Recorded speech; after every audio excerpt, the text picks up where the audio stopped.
नमस्कार, the Naveen Purohit show में आपका स्वागत है और मैं हूं आपके साथ नवीन पुरोहित। और आज हमारे साथ चर्चा करने के लिए स्टूडियो में मौजूद हैं भोपाल नगर निगम कमिश्नर हरेंद्र नारायण जी। हरेंद्र जी, आपका IND24 में बहुत बहुत स्वागत है। Thank you.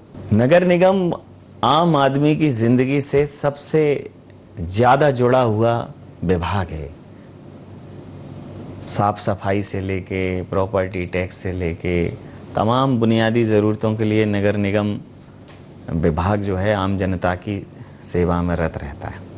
और फिर अगर राजधानी का नगर निगम हो तो और भी ज़्यादा जवाबदेही हो जाती है।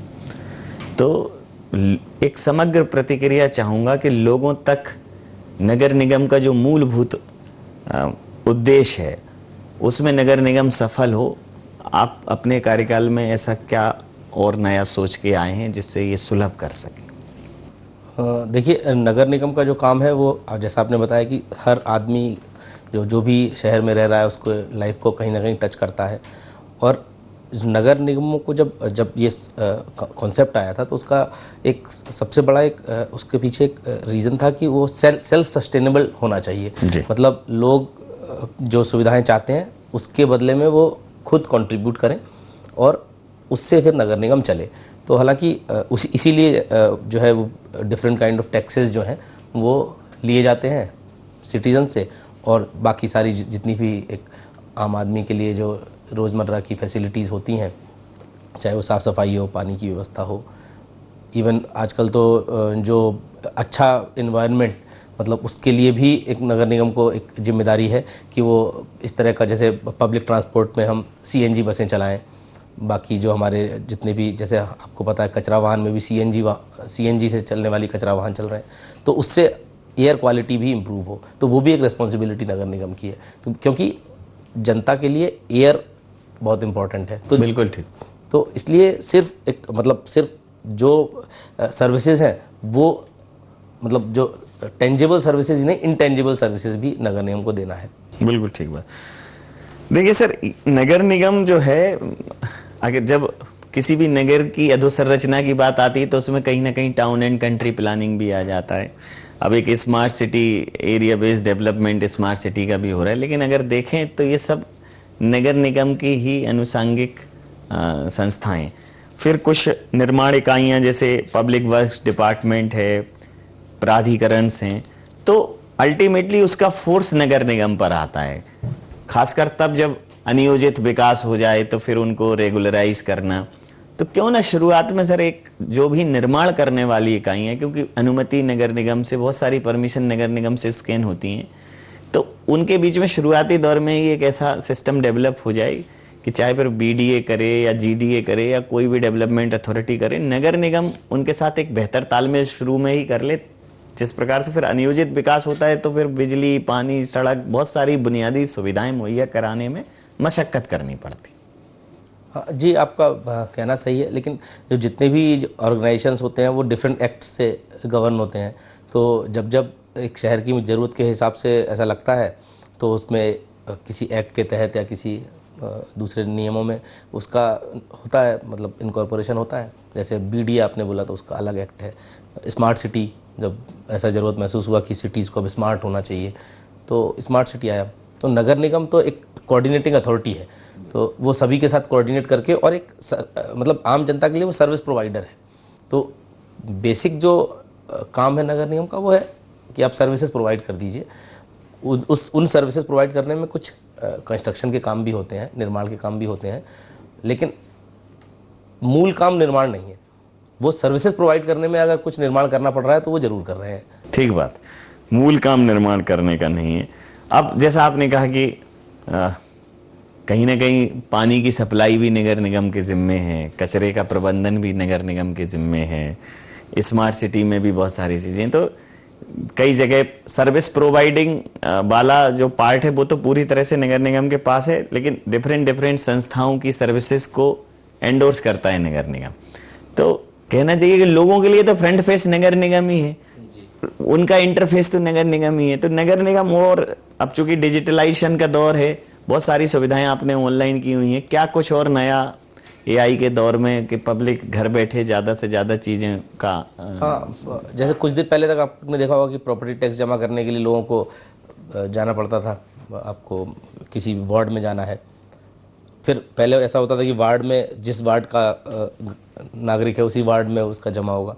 धीरे धीरे इम्प्रूवमेंट हुए, अब वो अपने घर में बैठ के इंटरनेट से ही पेमेंट कर सकता है, या एक वार्ड का है तो कहीं भी अगर पूरे शहर में कहीं भी दूसरे वार्ड में वो है और उस समय वहाँ पे जमा करना चाहता है तो वहाँ जमा कर सकता है।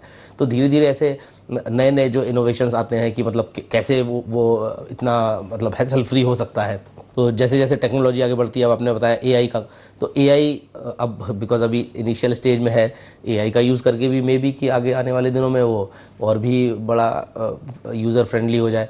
मे बी कि आज मुझे अपना कार्ड टैप करना पड़ता है या इंटरनेट पे मुझे कुछ पासवर्ड डालना पड़ता है, मे बी कि मैं एक बस अपने मुंह से बोलूं और एआई इतना उसको इतना अच्छा हो कि मैं बस मुंह से बोलूं कि पे my property tax for this financial year और वो मेरे अकाउंट से काट ले।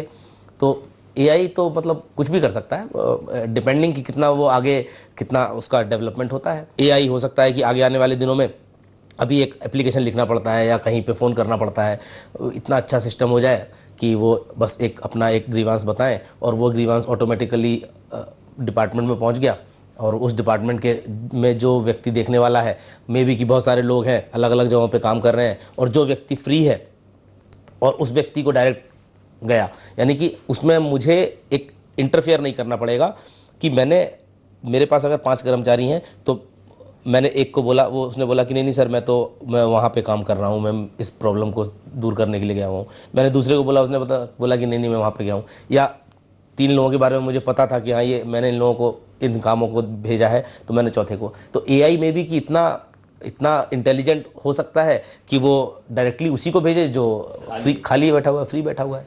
अगर मैं मतलब जो निरीक्षण वाली शक्तियों की बात करूं, अधिकार की बात करूं, जो इंस्पेक्टिंग पावर्स नगर निगम के पास हैं, कि किन किन चीज़ों की, क्योंकि किसी भी सिस्टम में मॉनिटरिंग एक बड़ी महत्वपूर्ण इकाई है।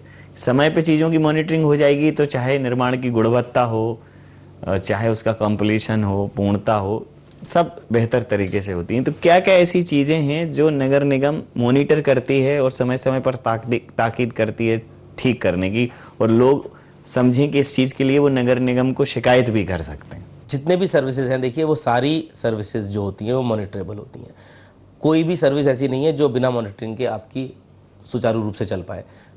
स्वच्छता में आपने देखा होगा कि कहीं पे किसी व्यक्ति ने कचरा डाल दिया, हमारी मॉनिटरिंग ऐसी होनी चाहिए एकदम जो ग्राउंड लेवल पे है कि अगर किसी ने डाल भी दिया तो वो तत्काल वहाँ से साफ़ हो जाए। जब साफ़ करने का टाइम है उस समय तो हो ही जाए, बल्कि बीच में भी अगर है तो वो मतलब जब कोई सिटीजन वहाँ उस जगह से निकले तो उसको ऐसा नहीं लगना चाहिए कि अरे यहाँ तो ये शहर तो गंदा है। तो इस लेवल की मॉनिटरिंग मुझे लगता है कि होनी चाहिए। जिस प्रकार से आपने स्वच्छता की बात की, अगर मैं इस दौर की बात करूं तो स्वच्छता को एक अभियान बना दिया सरकारों ने और उसका हमारे जीवन में प्रभाव भी देखने को मिल रहा है। मध्य प्रदेश के शहरों में इंदौर जो है पूरे देश में सबसे साफ और स्वच्छ शहर है। भोपाल भी काफ़ी अच्छी रैंकिंग रखता है। अगर भोपाल की हम आबो हवा की बात करें, टोपोग्राफी की बात करें, बहुत सुंदर है भोपाल। तो इंदौर से कंपटीशन है और क्या बेहतर करने के प्रयास कर रहे हैं कि कभी अब जब अगली रैंकिंग हो तो थोड़ा भोपाल राजधानी होते हुए थोड़ा पीछे रह जाता? जी, मतलब अभी तो मतलब मैंने अभी नया ज्वाइन किया है। मुझे ऐसा लगता है कि हमको अब जैसे रिन्यूएबल एनर्जी पे हम थोड़ा काम कर सकते हैं। यहाँ पे भोपाल में मतलब घर घर में एक सोलर एनर्जी मिले, ये मैं सोचता हूँ। और दूसरा, एक स्लम्स के ऊपर हम कुछ काम कर सकते हैं, जहाँ पे स्लम्स को मतलब रीडेवलप करके जिससे कि स्लम फ्री भोपाल एक बन सके। तो ये कुछ है प्रोजेक्ट जो मुझे लगता है कि जिस पे मैं काम करना चाहूँगा आगे। स्लम फ्री भोपाल, ये ऐसा ये कहीं ना कहीं भोपाल में ये स्लम्स बहुत देखने को मिलते हैं। अब तो तमाम ऐसी स्कीम हैं, प्रधानमंत्री होम स्कीम है उनकी, आवास योजना और भी मुख्यमंत्री आवास योजना, तो लोगों को घर मुहैया हो रहे हैं। बड़ी संख्या में आवास नगर निगम के परिक्षेत्र में ही उन्हें उपलब्ध हो रहे हैं। लोगों के अंदर वो जागरूकता की ये जो स्लम्स डेवलप होने की जो स्थितियां होती हैं कि लोग अपना आवेदन करें प्रॉपर अपने घर मकान के लिए, तो जैसे आपने कहा कि स्लम फ्री करने का आपका एक रहेगा, निश्चित रूप से भोपाल के लिए वो उससे बेहतर क्या चीज़ हो सकती है, तो कुछ कार्य योजना रही होगी कि कैसे शुरुआत करेंगे? जी देखिए, स्लम्स जो होते हैं वो बड़े ही मतलब ऑर्गेनिकली डेवलप होते हैं।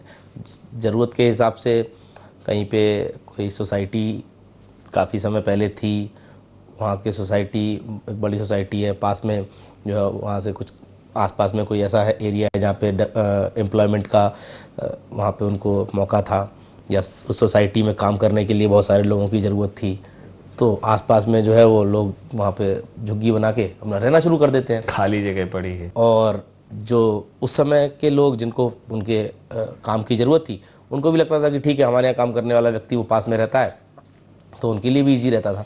लेकिन ओवर द टाइम मतलब अब जब एक राइट्स बेस्ड अप्रोच की बात आई कि सभी के राइट्स बराबर हैं, चाहे वो अमीर हो चाहे गरीब हो, सभी के राइट्स बराबर हैं, तो फिर ये देखा जाता है कि एक झुग्गी में रहने वाला व्यक्ति है, उसका बच्चा जो है वो उतने साफ वातावरण में नहीं रह रहा है, जबकि बच्चे तो सभी एक जैसे हैं। बिल्कुल। जो एक अच्छे घर में रहने वाले HIG घर में रहने वाले बच्चे का जो राइट है, वही एक झुग्गी में रहने वाले बच्चे का भी राइट है। सिर्फ झुग्गी में रहने की वजह से उसके जो लाइफ हैम्पर होता है, उसका जो वहाँ पे मे बी की स्वच्छता नहीं मिलती है, या बहुत कंजस्टेड एरिया में रहते हैं तो उनका डेवलपमेंट नहीं होता है। झुग्गी हटाने का मतलब ये नहीं होता है कि हमने उसको एक सुंदर दिखाने के हिसाब से हमने झुग्गी हटा दिया, तोड़ दिया। बल्कि सुंदरता एक सेकेंडरी चीज हो सकती है मेरे हिसाब से। ह्यूमन डेवलपमेंट जो झुग्गी, ये बहुत ही सर अद्भुत दृष्टिकोण दिया आपने। अदरवाइज तो अभी तक झुग्गी हटाने को तो एक बर्बरता और निर्ममता के तौर पर के एक बुलडोजर आया और लोग चीख चिल्ला रहे हैं, अभी तक तो ऐसा मतलब ज्यादातर प्रस्तुतिकरण ऐसा हुआ। सीरियसली मैं खुद भी पहली बार इस दृष्टिकोण से सोच पा रहा हूँ कि झुग्गी हटाने का मतलब सिर्फ ये नहीं है कि एक जगह को हमने सुंदर कर दिया। झुग्गी हटाने का मतलब है कि उस जगह पर रहने वाले लोगों को भी एक व्यवस्थित प्लेस पर रहने का अधिकार हमारा संविधान देता है। बहुत ही अद्भुत। तो इसके लिए सर जैसे जहां जहां झुग्गियां हैं, झुग्गियों की संख्या, फिर उसी अनुपात में उनकी रहवास की संख्या, एक बड़ा कैलकुलेशन करना पड़ेगा। जी, तो उसके लिए वही, अब मैंने वही बोला कि अभी तो इनिशियल स्टेज है, तो उसके लिए हमने और कुछ जो हमारे हाउसिंग के ऑलरेडी जो कंसल्टेंट्स हैं, जो हाउसिंग में जो काम करते हैं लोग, उनके लिए हमने उनको बोला है कि आप कुछ ऐसा प्लान बनाइए, तो we will definitely work on that. जैसे चूंकि आपने कहा कि सर्विस प्रोवाइडर ऑर्गेनाइजेशन है नगर निगम, तो सेवा लेने वाले तो नागरिक हैं, तो सेवा प्रदाता और सेवा ग्रहता दोनों के बीच में बहुत बेहतर तालमेल होना चाहिए।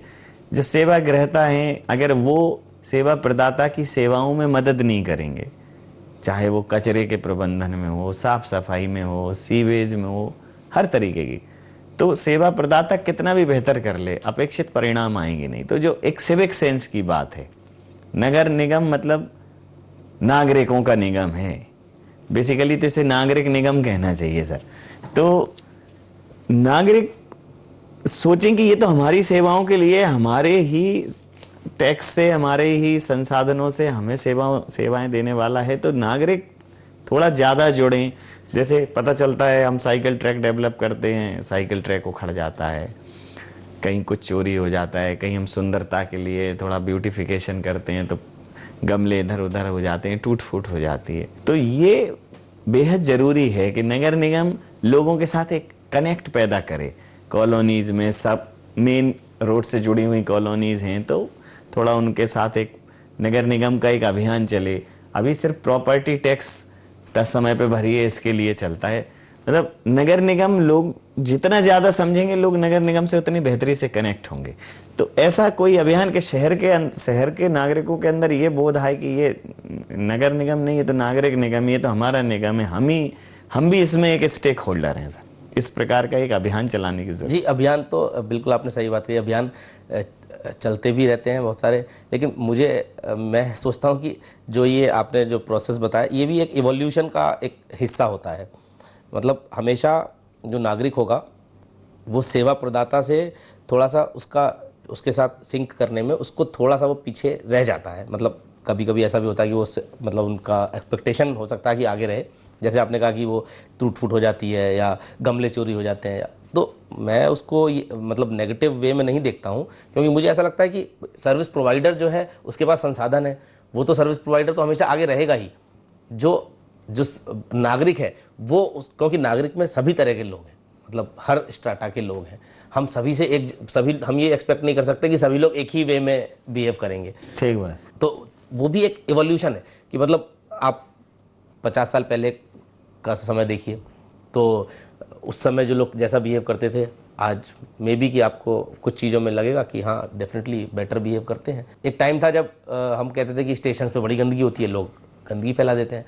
फिर जो है वो मेट्रो का टाइम आया, हमने देखा अरे मेट्रो बहुत अच्छे साफ़ सुथरे रहते हैं, तो उसका एक आया कि भाई लोग इवॉल्व हुए ना कि नहीं नहीं स्टेशन पे गंदगी नहीं करनी है, और उसका परिणाम हमें बाकी जो दूसरे स्टेशन होते हैं उस पर भी दिखाई देते। बिल्कुल ठीक बात कही, लेकिन इतना निष्पक्ष मूल्यांकन करना बड़ा टफ है। खैर, मैं एक और बड़ा ही महत्वपूर्ण प्रश्न पर आता हूं, जैसा कि एक नगर निगम बहुत सारे सेस भी लेता है, शिक्षा उपकर भी आते हैं, तो सामान्यतः जैसे आपने कहा कि चूंकि नगर निगम के पास अपनी सामाजिक जिम्मेदारियां निभाने के लिए, अपनी खर्च के लिए, आय व्यय बढ़ाने के लिए, तो बहुत ही चूंकि इतनी ज़्यादा लोगों की लाइफ से कनेक्ट है कि टैक्स, थोड़ा सा भी टैक्स बढ़ाते हैं तो बहुत ही वो हो जाता है, एक तनाव पैदा हो जाता है, खींचतान पैदा हो जाती है।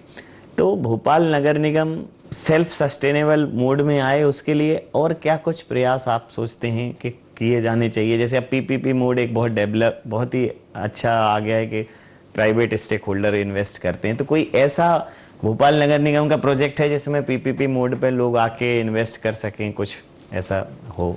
हाँ, मतलब अभी जो ऑलरेडी प्रोजेक्ट चल रहे हैं उसमें, क्योंकि मेरे को तो बहुत कम टाइम हुआ है, मैं बहुत ज़्यादा उसमें वो रिव्यू नहीं कर पाया हूँ कि पीपीपी में क्या क्या चल रहा है, बट बहुत सारे, जैसे मैंने अभी बोला कि अगर स्लम फ्री करना है तो एक उसमें एक ये मॉडल हो सकता है, मतलब कि हमने किसी बिल्डर को दे दिया। हाँ, मतलब वो एक मॉडल हो सकता है, बिल्कुल मतलब ठीक। बहुत सारे दूसरे नगर निगमों में भी है इस तरह का और पब्लिक ट्रांसपोर्टेशन और बेहतर हो, जैसे शहरों में बड़ी बसें चलती हैं, लेकिन वही बात है कि जब हम ट्रांसपोर्टेशन में आते हैं सर, तो हर जगह बसों का आकार प्रकार एक ही टाइप का होता है। जैसा आपने कहा कि जैसे लोगों की प्रकृति एक जैसी नहीं होती, ऐसे ही जनसंख्या का घनत्व भी एक जैसा नहीं रहता। तो जो बड़े शहर, जो 6 लेन पे जो बस चलेगी, अगर वो मेन बाजार में जाएगी तो वो उतनी परेशानी का कारण है। एक कॉरिडोर बनाया था, अपेक्षित जो उसके परिणाम नहीं रहे होंगे तो उसको चेंज किया जा रहा है। लेकिन पब्लिक ट्रांसपोर्टेशन बेहद जरूरी है, क्योंकि जब तक वो बेहतर नहीं होगा, सड़कों पर वाहनों का दबाव कम नहीं होगा। तो पब्लिक ट्रांसपोर्टेशन की दिशा में कुछ सोचा है कि नए प्रयास कुछ करेंगे जिससे बेहतर हो कर? जी, ऑलरेडी नगर निगम भोपाल में BCLL, आपको पता होगा, BCLL एक है, उसका पार्ट है, तो जो पब्लिक ट्रांसपोर्ट जो सिटी में जो ट्रांसपोर्ट होता है उस पर काम करते हैं।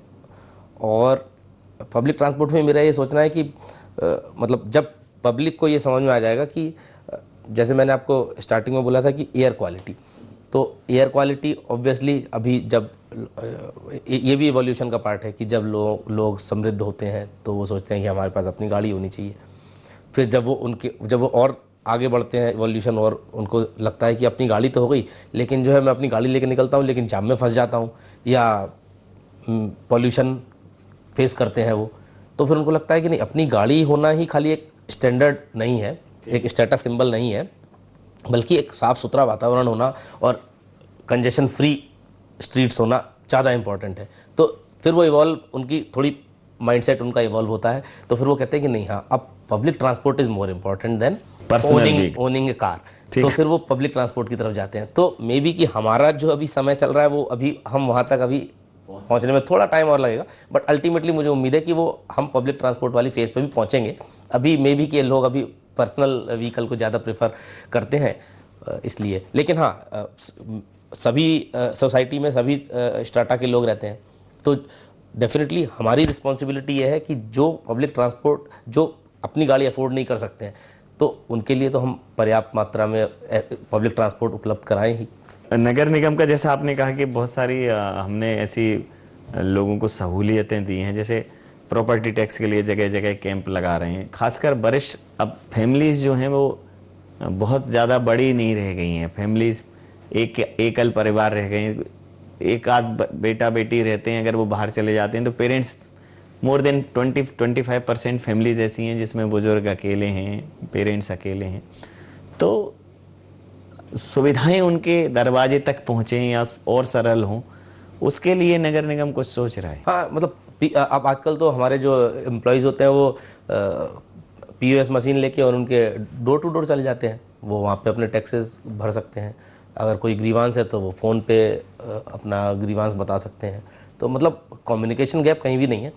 मतलब अगर ऐसा नहीं है कि अगर कोई बिल्कुल वहाँ अपने घर से निकल के और वार्ड ऑफिस में या कोई भी नियरेस्ट जो सेंटर है वहाँ पे जाने की स्थिति में नहीं है तो उसका काम ना हो पाए, वो तो मतलब इतना कम्युनिकेशन गैप बिल्कुल भी नहीं है। प्रॉपर कम्युनिकेशन है, उनका कोई ग्रीवांस हो या अगर उनके टैक्सेस हैं वो उनके डोर पे जाके कलेक्ट हो जाता है।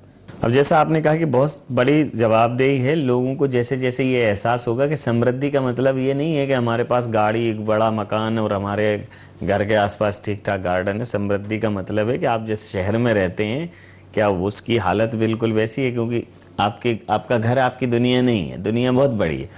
तो भोपाल की अपनी एक इकोलॉजी है, तो पर्यावरण संरक्षण में भी नगर निगम की महत्वपूर्ण भूमिका है। आप प्लांटेशन हो या जगह जगह उद्यान हो तो वो बहुत बेहतर हों, लोग उसकी महत्वता समझें, उसके लिए कोई आपने रिव्यू लिया अभी के? हाँ, देखिए अच्छी बात यह है कि भोपाल में गार्डन्स की संख्या काफ़ी अच्छी खासी संख्या में है और काफ़ी सारे जो उनमें से गार्डन्स हैं वो नगर निगम मेंटेन करता है। वो बहुत अच्छे से मेंटेन भी हो और हम कोशिश करते हैं क्योंकि उसमें एक पूरा साल का एक पूरा चार्ट होता है कि कब कब क्या क्या करना है और उसके हिसाब से पूरी टीम हमारी जो है वो, मैंने उसका रिव्यू लिया तो मुझे पता चला कि पूरे साल वो लगे रहते हैं और इसीलिए उसी का नतीजा है कि वो जो भी आप गार्डन्स देखते हैं जो अच्छी स्थिति में है, तो क्योंकि उसको गार्डन में आप ऐसा नहीं कि एक बार करके और आप एक महीने के लिए भूल गए, उसमें रेगुलर आपको टच करना ही रहता है। जी।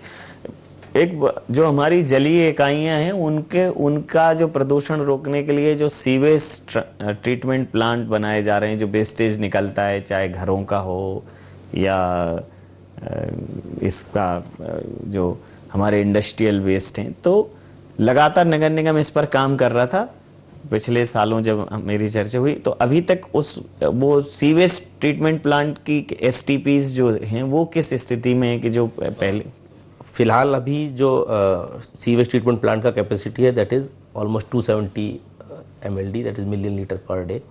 और अभी अमृत 2 योजना ऑलरेडी सैंक्शनड है, उसके भी काम हम लोग स्टार्ट करने वाले हैं।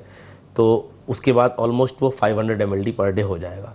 तो मतलब दैट इज़ एडिक्वेट कि मतलब कोई भी सीवेज जो है वो कहीं पे भी किसी भी वाटर बॉडी में नहीं मिलेगा। और अभी भी मतलब यही कोशिश है कि अभी कोई भी वाटर बॉडी में ना मिले। जो प्राइवेट कॉलोनीज़ हैं, इनफैक्ट अब उनको कॉलोनी डेवलप करने के लिए उसमें एक होता है एक रूल कि उसको अपना STP बनाना होता है। तो उससे ये होगा कि जो कॉलोनीज़ दूर हैं, जो हमारे STP से, मान लीजिए मेरा STP बन गया और उसके बाद कोई कॉलोनी डेवलप होती है, तो क्योंकि वहाँ पे अब एकदम से मैं लाइन नहीं डाल सकता हूँ, लेकिन अब वो रूल है क्योंकि वो अपना STP खुद बनाएंगे तो वो कहीं भी वाटर बॉडी उससे पोल्यूट नहीं होगी। तो ये अब बड़ी कॉलोनियों के लिए इसके लिए कोई मापदंड निर्धारित किया? जी हाँ, वो तो कॉलोनी परमिशन में ही वो उसका एक पार्ट होता है। जी। तो अब निश्चित रूप से ये तो बड़ा अच्छा है। दूसरा, जैसे आपने बोला कि ये जो हम लोग सेवा प्रदान कर रहे हैं, अब सेवा प्रदान सेवा शुल्कों पर निर्धारित है, तो रेवेन्यू सोर्सेज में टैक्सेशन के अलावा आप कैसा क्या सोचते हैं कि जैसे नगर निगम की जो है आय बढ़े और आम आदमी पर उसका अधिभार भी नहीं आए? देखिए, जैसे टैक्सेस तो हो गया, जैसे प्रॉपर्टी टैक्स हो गया, लेकिन बाकी जैसे वाटर के लिए आप वो टैक्स नहीं होता है, दैट इज फीस, क्योंकि आप वाटर देते हैं उसकी आप फीस लेते हैं। इसी तरह से सीवेज के लिए आप फीस लेते हैं। गार्बेज कलेक्शन के लिए आप गार्बेज का वो उसको कलेक्शन करते हैं तो उसका फीस लेते हैं। तो fees based, in fact tax based में जनता को कभी कभी ऐसा जरूर लगता है कि ये टैक्स क्यों लिया जा रहा है हमसे, हालांकि उसके भी अपने एस्टेब्लिश्ड रीजंस हैं। लेकिन फीस बेस्ड जो सिस्टम है, जैसा आपने कहा, फीस बेस्ड सिस्टम में ये सबसे अच्छी चीज़ है कि जनता को पता है कि भाई मुझे ये सर्विस मिल रही है इसलिए मुझे ये फीस देनी है। तो वो एक मॉडल मतलब ऑब्वियसली हर चीज़ के लिए निर्धारित ही है, बट बस खाली चैलेंज ये है कि जितने लोग वो सर्विसेज ले रहे हैं वो सभी लोग अपना फीस पे करें। मैं एक विसंगति की तरफ ध्यान बस केवल आपका आकर्षित कराना चाहता हूं कि मध्य प्रदेश में आप देखें कि जो हमारे यहाँ जब कोई भी सोसाइटी डेवलप होती है उसके निर्माण में, और वहाँ एसटीपी से लेके हाई राइज बिल्डिंग हो, बंगलोज हो, कोई बड़ी सोसाइटी, पार्क, फार्म 4 कॉलोनी जिसको बोलते हैं, पूरी तरह से नगर निगम के ही कंट्रोल में रहती है। लोग बोलते भी ये नगर निगम को हैंड ओवर है कि नहीं। फिर मध्य प्रदेश में एक अपार्टमेंट एक्ट है, प्रकोष्ठ अधिनियम, जिसमें लोग एक सोसाइटी बना लेते हैं, वो इंटरनल अपना मैनेज करते हैं, और एक सहकारिता समितियां भी बन जाती हैं, तो वो सहकारिता एक्ट के अंतर्गत करा लेते हैं।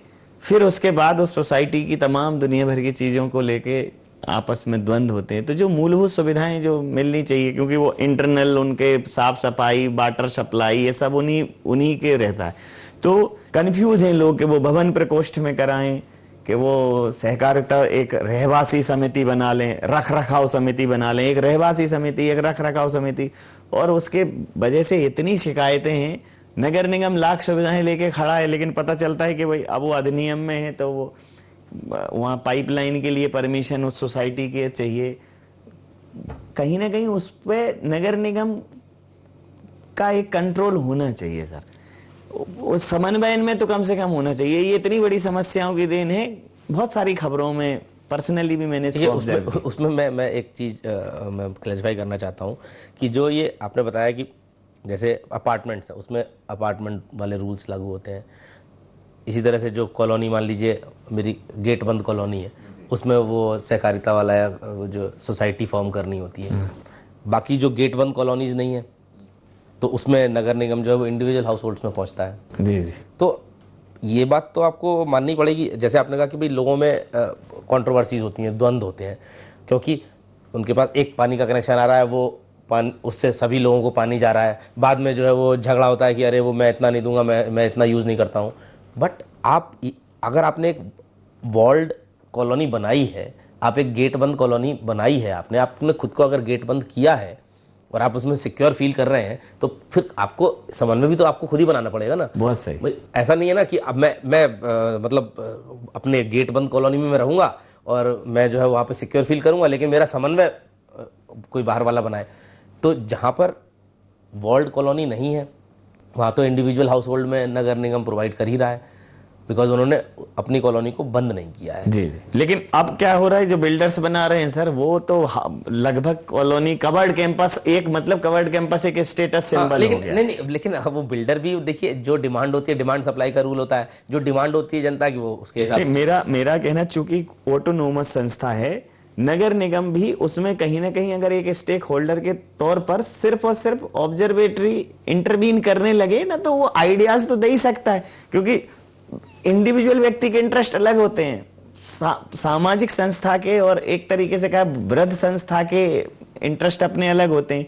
जैसे अपार्टमेंट में अगर मान लीजिए फायर है तो वो नगर निगम ही देख रही है, लेकिन उससे होने वाली सुविधाएं असुविधाओं में भी अगर नगर निगम कहीं ना कहीं एक कोलैबोरेशन अपार्टमेंट एक्ट और सहकारिता एक्ट वालों से बना ले, क्योंकि नगर निगम अंदर नगर निगम की गाड़ियां कचरा उठाने आ रही हैं, पानी भी नर्मदा उसका आ रहा है, लेकिन नगर निगम चूंकि उस सीमा के अंदर झांकना ज्यादा नहीं चाहता, तो थोड़ा और ताकत नहीं, देखिए मेरा ये कहना है कि जो रूल्स एंड रेगुलेशन होते हैं ना, वो सबसे बड़े समन्वय बनाने में सहायक होते हैं। जी जी। भाई अगर एक कॉलोनी है, वहाँ पे कॉलोनी वासियों के बीच में समन्वय कितना है, कम है, ज़्यादा है, लेकिन जिस दिन उनको ये पता लगता है कि यार हमारे समन्वय ना बनाने की वजह से वो वाटर का बिल जमा नहीं हो पाया और हमारा पाइपलाइन कट जाएगा, उस दिन समन्वय बन जाता है।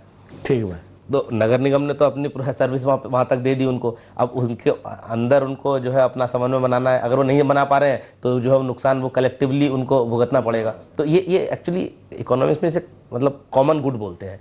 तो कॉमन गुड जो होता है, कुछ लोग उसका ज़्यादा यूज़ कर सकते हैं, कुछ लोग कम यूज़ कर सकते हैं। कॉमन गुड इज़ कि वो सबके लिए है, लेकिन अल्टीमेटली वो जब उसका एवरेज आउट होता है तो वो कहीं ना कहीं बराबर होता है। ठीक बात।